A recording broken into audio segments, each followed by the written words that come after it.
Quaid Azam general house کے اخراجات کے متعلق بہت ہی محتاط تھے۔ وہ کم سے کم خرچ کرنے پر زور دیتے تھے، ذاتی خرچ پر بھی کڑی نظر رکھتے تھے۔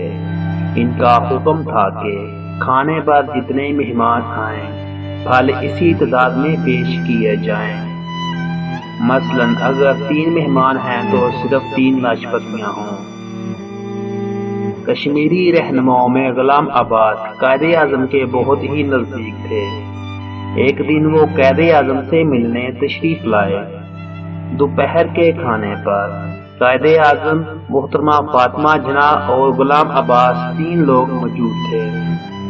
کھانے کے بعد جب سیب لائے گئے تو وہ 4 سیب تھے۔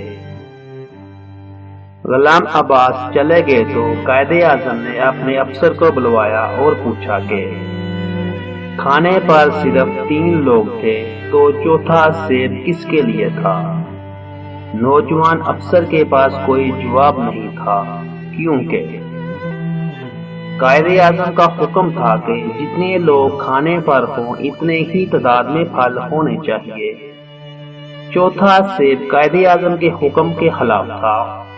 افسر نے صرف اتنا ہی کہا، سر غلطی ہو گئی۔ قائد اعظم نے انتہائی نرمی سے کہا، ایسی غلطی آئندہ نہیں ہونی چاہیے، کیونکہ پاکستان جیسا غریب ملک سرکاری اخراجات میں فضول خرچی برداشت نہیں کر سکتا۔ قائد اعظم نے افسر کو معاف کر دیا۔ حکم یہی تھا کہ سرکاری خرچ کو کم سے کم رکھا جائے۔ قائد اعظم کی زندگی میں کسی نے ایسی غلطی دوبارہ نہیں کی۔ قائد اعظم جیسی خوبیوں والی شخصیت ہی پاکستان جیسا ملک بنا سکتی ہے۔